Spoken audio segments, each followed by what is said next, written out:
Welcome, friends, to the Do Less, Be More channel. I'm Amy, and this is a 4-part Ask the Expert series on burnout.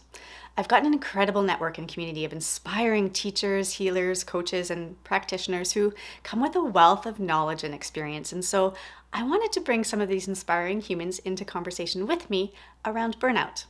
Burnout is very prevalent today. It almost feels like an epidemic, more so than ever, and especially since the beginning of 2020. And so I believe that it's really important for us to talk about it so that we can hopefully find ways not only to heal through and recover from burnout as a collective, but also move towards operating in a society where burnout is not the norm. Through awareness comes prevention, and just as each of us holds a single point of awareness in the experience of this ever-expanding universe, there are also various points of awareness or ways to look at burnout. So in this 4-part series, we're going to explore burnout from 4 different perspectives: the mental, the physical, the spiritual, and the emotional. And this week, I'm super honored to have my guest, Stevie Shayler, to talk about burnout from the spiritual perspective. Let's dive in. Thank you, Stevie, so much for agreeing to come on to this burnout series and talk about burnout specifically from a spiritual health perspective. I'm super excited to have you with me. I very much appreciate even the opportunity to come and sit and speak with you from someone that has a pretty lengthy history of burnout. It's nice to have these conversations and be bringing that to the forefront of people's awareness instead of keeping it closed behind closed doors. So thank you.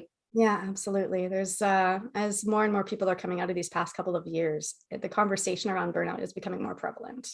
I recently went to a farm that I work on, and nearly every conversation that I had, somebody was talking about their burnout and how they're going on stress leave soon and how they desperately need vacation.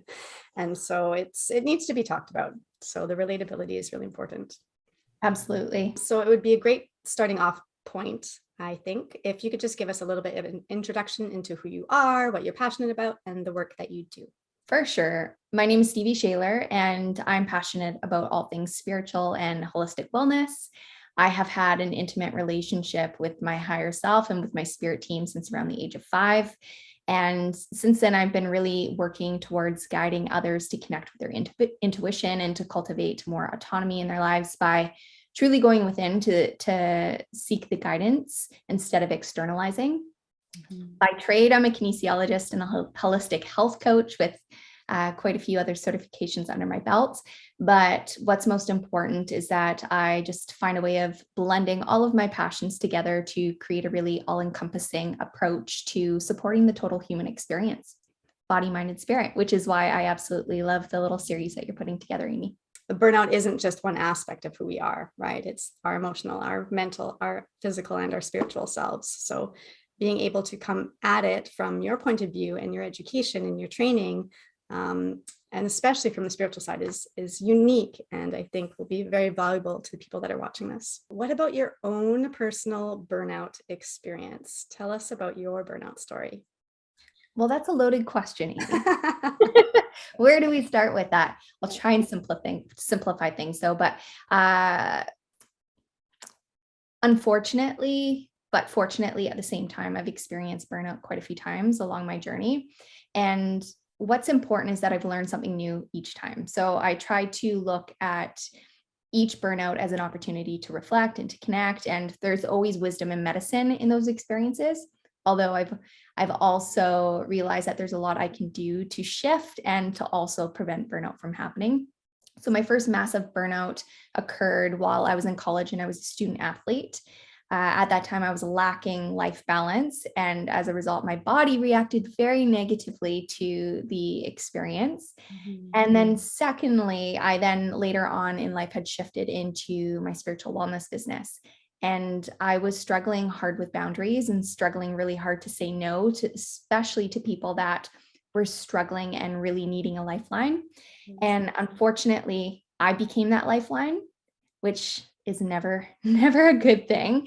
And I didn't create that space for separation. With that, I was on, I'll call it a streak. I was on a streak of accepting anyone and everyone in between. Like I had my kinesiology business full time, and then I was doing my intuitive readings on the side. And next thing you know, I was training, and then I was doing 8-hour days of just intuitive readings alone.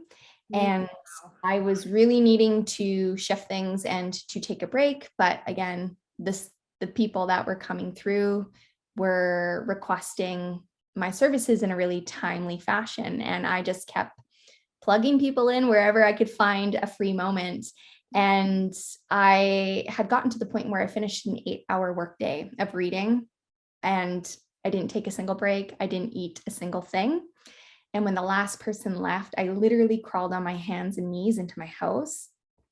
And I didn't come out of the basement, I don't think, for 2 days. And after that, it got to the point where I didn't even read for almost 2 years because my burnout was that massive.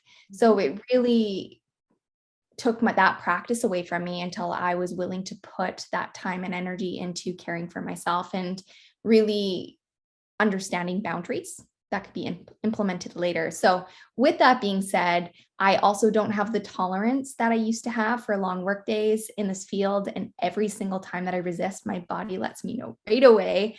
And spirit, my higher self, actually creates lengthier breaks in between as a consequence. So I've learned a lot. I tolerate less and less, but I also appreciate those moments because each time they're an opportunity to connect and, again, to honor my needs. Yeah, that's beautiful. Burnout's really, I mean, this double-edged sword, right? While we're in it, it's awful. Yes. To put it mildly. It's really, you feel like you're on your deathbed almost. And yet it's a gift. It's really, you can take it as this complete redirect, right? To remember who you are, remember what's true for you. Because when we push, and like you were saying, you were being this lifeline for other people. As helpers, givers and helpers, that's our tendency. We want to do that. And we don't realize it's not our responsibility to be their lifeline. Definitely At the not. expense of our own lifeline. Yeah, what a crazy story to be out of what you wanted to be doing for a year and a half. Spirit always has our back. Yeah. Our bodies always have our back too, right? There's so much wisdom that comes from our bodies. And again, there's all these small micro moments to connect and to check in, and also to recognize that our bodies aren't working against us, but actually going above and beyond to work for us, to give us that insight early enough on that we can avoid the burnout. Yeah, they send those messages. But oftentimes we just don't listen. True. Learn the hard way. What or how would you describe burnout from a spiritual perspective then? Because we know what it looks like physically. We know what it feels like with our emotions. But if you were to describe it, whether it's how we manage burnout from a spiritual perspective, or prevent it, or what's actually happening to us when we are experiencing the condition of burnout, what's going on spiritually?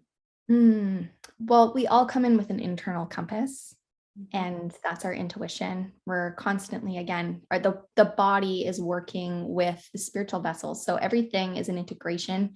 Everything works cohesively together. But often as we move through life, we like to separate things, and we keep one area neat and tidy and orderly, and the other one we may not touch, but everything is meant to work together. So when we are not honoring, respecting, and working with the feedback that we're getting through our internal compass and our awareness, then we're not creating space for our greater truth, and we're not creating space for our greater wants and needs. And our body has all of this wisdom stored within us. And as we're experiencing a spiritual burnout, if we're not, again, coupling that with our physical needs, we'll stop receiving that guidance. And it's not that it's not there and that it's not coming through, but rather when we're not honoring the physical aspect of self, we start to shut down all those intuitive faculties. And for someone that's going through spiritual burnout, that can also affect a source of identity if you've identified with your spiritual roots, because now the faculties are starting to shut down and things aren't working the way that you're accustomed to. So you're required to work with your ordinary senses instead of your intuitive senses. And that can be very challenging for someone that is intuitively tapped in. So the body's going to speak to us. It's going to get our attention. It's an invitation to connect and to also to get radically honest, not only with ourselves, but ultimately with others. And when we're going through that spiritual process of burnout, it feels as if all of those avenues shut down. Yeah. Yeah. There's a complete lack of anything that you need or want. For sure. That's true. When I think of, and when I describe burnout to people that I talk to, I often look at it as like a lack of alignment, lack of alignment with your truth, of your core essence of who you are.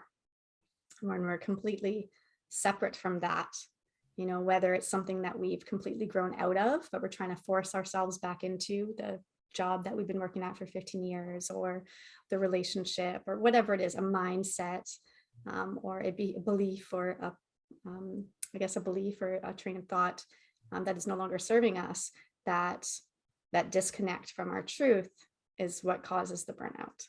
I feel that's what you were speaking to as well. So what are 3 recommendations that you would give if someone were to come up to you and say, oh my goodness, Stevie, I'm so burnt out right now? What would you recommend they do? Well, kind of piggybacking on what you were just chatting about too, about burnout from the spiritual perspective. Something else that I should have mentioned is that often we move from an internal journey to an external journey. So as soon as we start externalizing more and reaching outside of ourselves for the answers, for the guidance, then we start to realize that we're moving away from our center point and from that place of alignment and total authenticity. Yeah. So with that, my first recommendation would be to get back into your body as much as possible. And that may seem a little counterintuitive in a way to honoring your spiritual energy, spiritual bodies. But really, again, like I mentioned earlier, the two can't thrive unless they coexist in a healthy way together. So getting back in body as much as possible, in true essence, the true human spiritual experience isn't going to work if we don't first have a relationship with ourselves. So coming back to the body, the body is a physical vessel for our spiritual truth, for remembering the experiences that are occurring and for them to take form. So I would recommend creating space to get grounded first thing each and every single morning. I know that a lot of your listeners and viewers probably hear the word grounded a lot and take it for granted. Don't. Just creating that little bit of space to get back in body and get connected to our own inner dialogue would be first and foremost. Right. Second would be slowing down. It's hard. Tough to do. Even when you think you're slowing down, you're not slowing down enough. Right. We don't give ourselves enough permission because time is always of the essence. But a lot of us haven't created a healthy relationship with time wealth.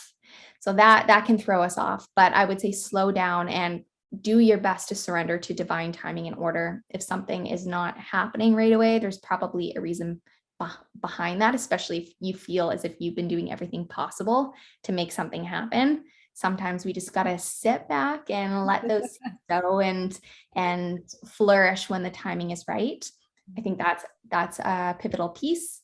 And then boundaries. I've learned through experience myself the importance of boundaries. So setting boundaries with not only our energy, but also our time, because ultimately we're only as good as the amount of space that we're giving ourselves first. Right. And it's our job to ensure the safety and insanity for ourselves and not others. I learned that the hard way by doing it the opposite. Again, it's not our job to do that, but we can create that space to do it for ourselves first and to lead by example. And again, when we're maintaining our boundaries, ultimately we're holding space for others to do the same. So those would be my main 3 recommendations. Those are great. And they're so powerful too. I mean, boundaries was probably the biggest thing for myself as well. The desire to help, always to go, to push, to go above and beyond in every moment of my day, to maximize my time, right? To make the most of my time.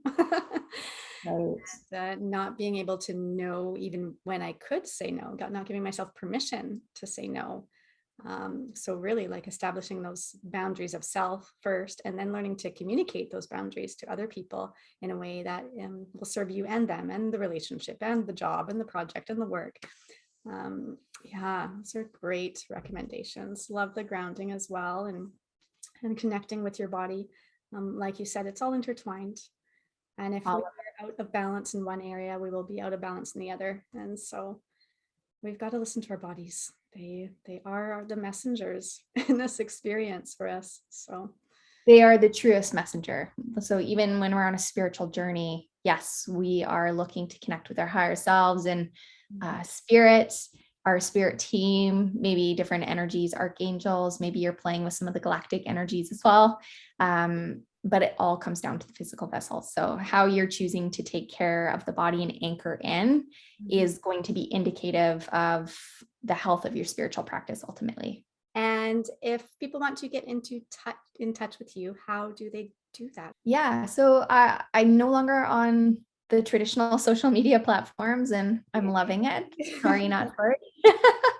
But I have the podcast, The Collective Experience, which I'm getting back to regular episodes here soon. So they'll be dropping pretty shortly. And that's always a fun classroom to connect with others.